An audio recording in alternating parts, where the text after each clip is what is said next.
Hi, I'm Sally Thiebaud, and welcome to the Stronger, Lighter Show. And today we're talking about the 5 steps to eating consciously to help you stay stronger, leaner, and lighter. Can't wait to share this with you.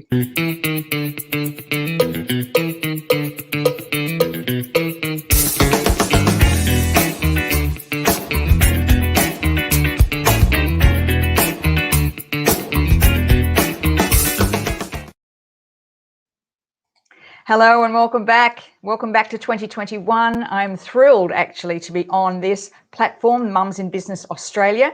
And a big shout out to Mel Groom for asking me to be on it. I'm absolutely thrilled to be sharing all the information that I can with you today. We're going to make this about 20 minutes long. Big shout out to the sponsors of the Stronger, Leaner, Lighter show, NAS Cosmetics. That's their website there. You can see there. Can I just say, I just love this brand of cosmetics, and especially if you want to really decrease the amount of toxic chemicals and things that are not really good for your skin, especially as we age. NAS Cosmetics are a wonderful all-natural brand of cosmetics that give you great coverage and stay on as wonderful ways. So we're going to get started on today's show. I'm going to be sharing with you one of the principles that I teach in the Stronger, Leaner, Lighter method, and that is the principle of conscious eating. Now, all of a sudden in 2021, it started actually in 2020. Being very mindful now of the choices you make about the food you eat has become very important. Now, for many years, I taught the concept of intuitive eating. And now I think we need to expand on that. Why? Because of the challenges we're facing globally. Now, I want to share with you, before we just get started, some research before we move on and why I'm really passionate about this. Just let me get this slide up. One of the things that's coming about currently is that it is essential that you are responsible for your own health. And we talk about being sovereign. That's what's important at the moment, that you're sovereign, that you place your health as an absolute priority. And you know, of everything that's going on in the world right now, what you can do is make those choices that are going to benefit your health and well-being and increase your immunity. Now, before I go on, and I want to share something with you. A number of months ago, I did a video series, a 10-step video series on decreasing visceral fat in the body, what people commonly refer to as belly fat. Now, I found for many people that I work with, that's one area they find particularly difficult. Now, the issue isn't what we call subcutaneous fat. Subcutaneous fat's when, you know, enjoyed Christmas a little bit too much or, you know, you've had a few times when, you know, you just haven't been working out and perhaps you've had a few celebrations, you've piled on a few kilos. That's okay. That's subcutaneous fat. That doesn't make any difference. In fact, there has been some studies to show that a little bit of extra subcutaneous fat on your body is actually good for you. But what we really need to be focused on is what we call visceral fat. Now, visceral fat is the fat that wraps itself around the organs in the body and has been linked to heart disease, type 2 diabetes, and some cancers. Now, I wanted to share with you this research that's just been published, and I will put it on here where the link has come from as well, which shows that people who have higher rates of visceral fat are also at higher COVID risks. And in particular, the increase has shown that there is 127 times more likelihood that they end up in ICU. And what's really interesting about this is some of the things you're not seeing on mainstream media. Let me I'll just pop up my, where I got the information from. Hold on a sec, where am I? Yes, Dr. Tina, who I follow on Instagram. She posted this just recently. Now, the difference between the visceral fat is that it impacts on your immunity, as I mentioned before. And let me just move to the other slide. And this is the stuff that tends to sit around the belly. Okay, so, and you can measure this at home. It's difficult to measure if you have visceral fat, but this is the way you can measure it at home. Usually it's MRI, that's how you find it. But by these methods, by a tape measure, that's American, 35 inches. I don't know what that is in, centimeters, but you can figure it out. Just turn the tape measure the other way. So you figure it out. And just measure, because if you're carrying that visceral fat, you are more likely to suffer implications from this. So that's just a little bit of information for you. And now I want to just get rid of that. How do I get rid of that? I just want to get rid of that. Why is that not going off? Oh, this way. I will do this way. Okay, there we go. I'm off. Now, what I want to do now is I want to share with you some of the steps to focus on to ensure that you are of optimum health and you are releasing this visceral fat. How does visceral fat come about? 4 ways. Number 1, poor diet. Number 2, lack of exercise. Number 3, and the big one that I think we should all be really focused on right now, and that is lowering our stress levels. So high levels of cortisol. When the cortisol levels are high, and of course cortisol is your fight, flight, and freeze response when you're highly stressed. When you don't do something to release that stress, the body lays that down as fat, because you might need that energy later on to run, fight, flight, or freeze, right? So the body, it's just a natural thing that happens. So it's essential that when you're doing that is that you are lowering your stress. And that is part of what Eating Consciously is all about. And the work that I do is really about helping people release stress. When somebody comes and sees me and they want to release the weight that no longer serves them, the very first thing I do is focus on where their stress levels are at. Where their stress levels are at, and we work on that exclusively. So it's poor diet, lack of exercise, high stress, and poor sleep. So there are the 4 main indicators for increasing visceral fat. So today, for the purpose of today's show, I'm going to share with you the number 1 principle, and that there's a 10 principles to the stronger, leaner, lighter way of living. And the first one is eat consciously. I'm going to go through these steps one at a time. So step number 1, when you are practicing conscious eating, is being intentional. It's no good just deciding you want to be wishy-washy about the food you're going to eat unless you have a reason. And that's the step 1, is to make a decision. Why do you want to eat better, make better choices? What's your reason for doing that? Now, it could be you want more energy. It could be you want to increase your immunity. It could be that you want to focus on longevity. It could be that you want to release weight. It could be that you have issues with allergies. When you make a decision about what you want, the brain goes searching for ways to make it happen. It's called frequency of illusion. It's like whenever, if you decide you want a certain car, and all of a sudden you see that car everywhere. That's called frequency of illusion. So the same thing when it comes to making a decision about eating consciously. Make the choice. Okay, why do you want to do this? Critically important. Why do you want to do this? What benefit is it to you to make this decision? Now, for me, for instance, at the moment, my word for the year is impact. And so part of that is I'm looking at anything that impacts on my health and well-being. And also longevity. At the time of my life, I'm looking, okay, I want to be fit and healthy for the rest of my life. The next one is to create a vision. So what does this look like? What does this look like if I want to have more energy? Why? Why do you want to have more energy? What benefit will it make to you? What's the vision you want to create? For instance, if you have more energy, how is that going to impact on time of kids or your partner? Or what could you achieve if you have more energy? So you want to create a vision around it. So make a decision, number 1, about what you want, and then create the vision. What's that going to look like for you?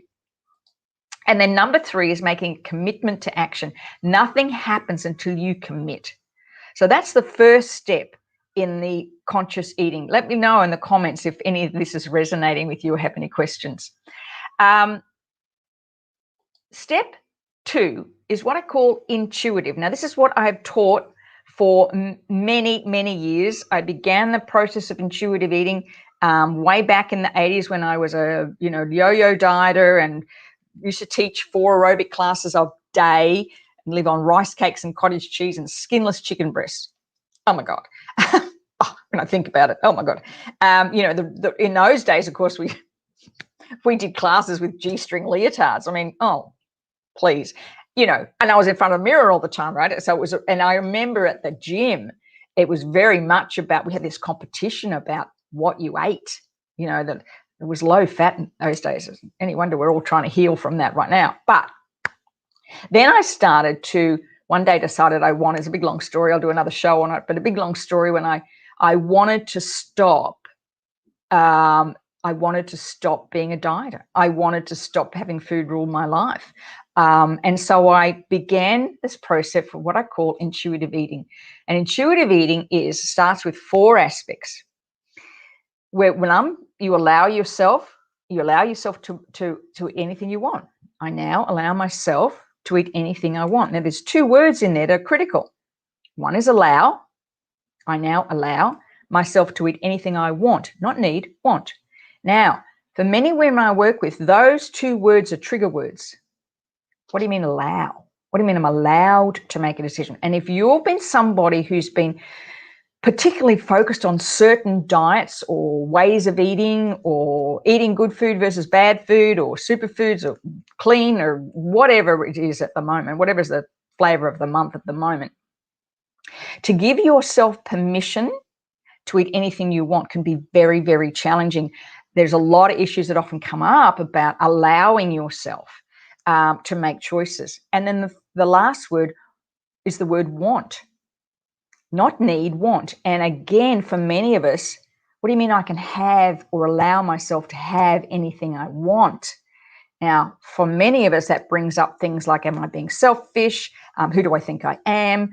What about other people? So there's a lot of connotations around the word want. And especially when it comes to food, it can be very challenging. So that's the first step. Step in this is ask your body. What does my body want? What does my body need? I'm moving the decision out of my head and I'm moving it into my body. In my experience, working in this area for decades, is that most of us, those who have been focused on weight and diet and eating all those times, listen to our head, not our body, because we have so many rules. We have so many rules that we should be following. But when you learn to listen to your body, not your head, and you remove all that information, that judgment from your mind, it's extraordinary what the body will tell you. Our body is amazing. It gives us all the knowledge we need, and we'll often put them aside and don't listen. Asking, what does my body want, not my head? Because often that head judgment is eating for stress or overwhelm or anxiety or fed upness or whatever it is. The third aspect is affirming that. So whatever the choice is that your body makes, it's like, I affirm this choice. So allow, ask, affirm, and then acknowledge. How does this food make me feel? And we're going to move on to that again in a minute. But how does the food make you feel? Is how I discovered that I'm not really good with gluten, or I'm not really good with dairy. When I began to listen to my body instead of thinking, oh, well, I'm eating whole wheat bread, that's got to be good for me, right? No, it wasn't. And when I learned to listen to my body, not follow any other dogma, just I listened to my body, and especially when it came to dairy, that was so sad. I love my cheese, but I didn't like what it did to my body, increased the inflammation. When you acknowledge how food makes you feel, it means you have a decision at that point to say, well, do I want to feel like that? When I eat dairy, I feel gluggy and yucky and inflamed. Do I want to feel like that? No, I don't. That's simply the decision. I'm not denying myself. I don't want to feel like that because I'm allowing, asking, affirming those choices. So that's the first one. Next one we move, the second one actually. Next one we move to informed.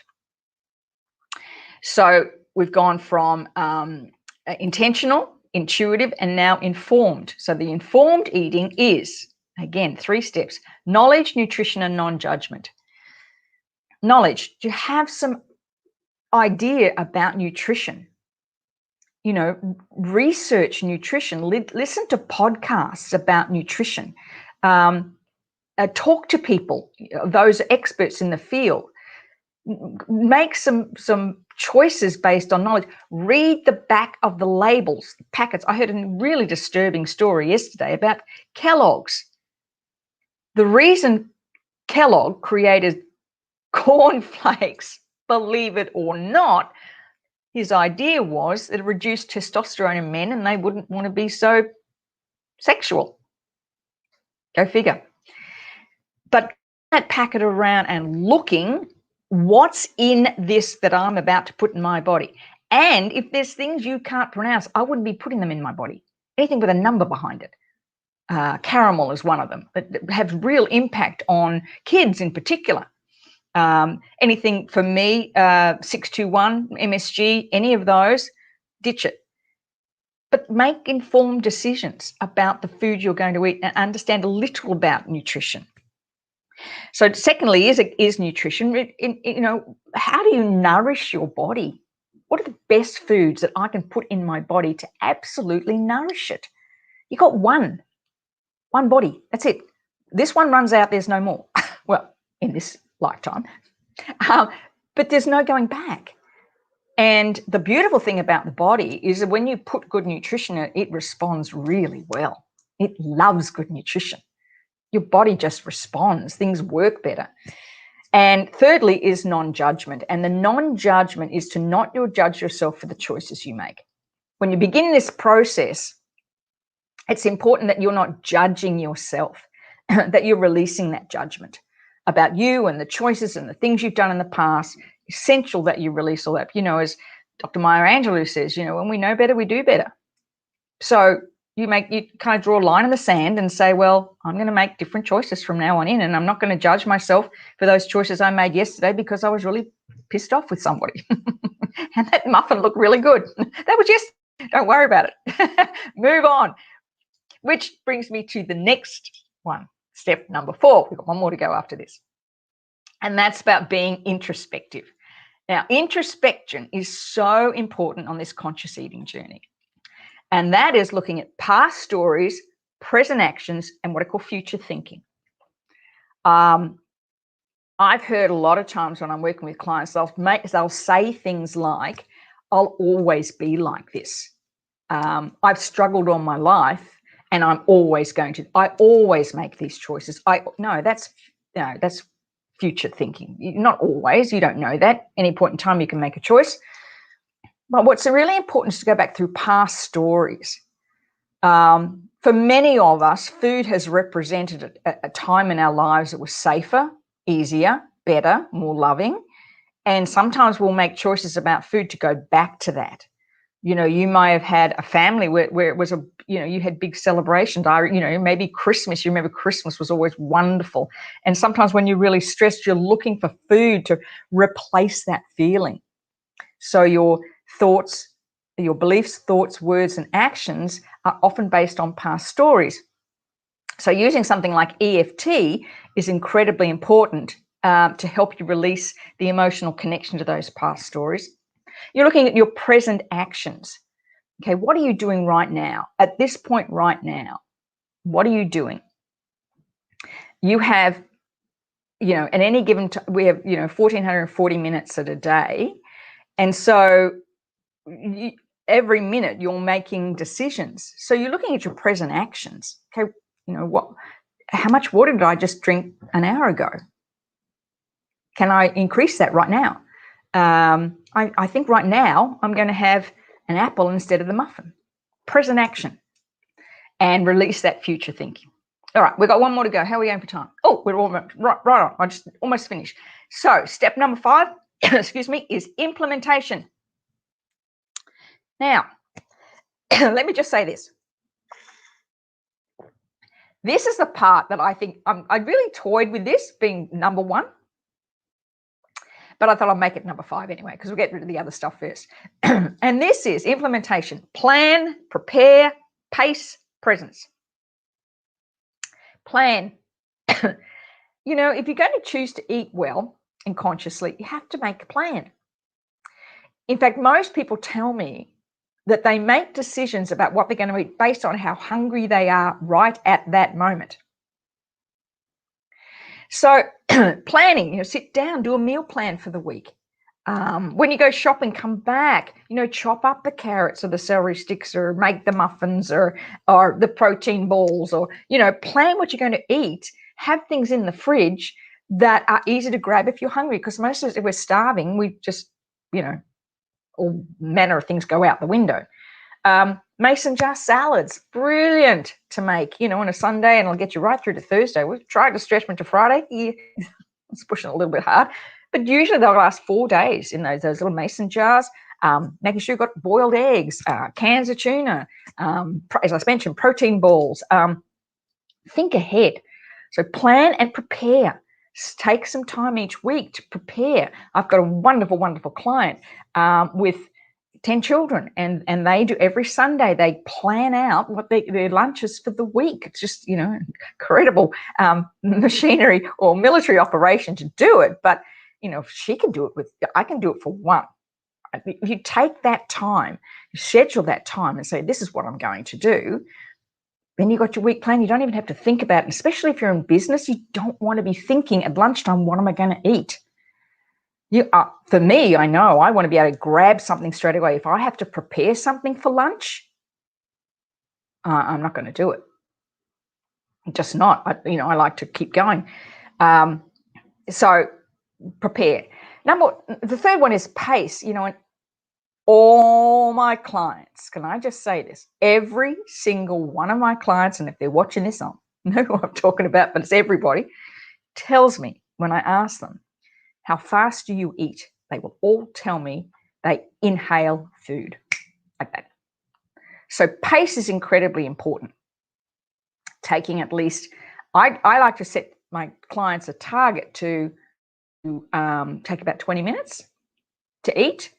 20-minute break at lunchtime, making yourself take that 20-minute break.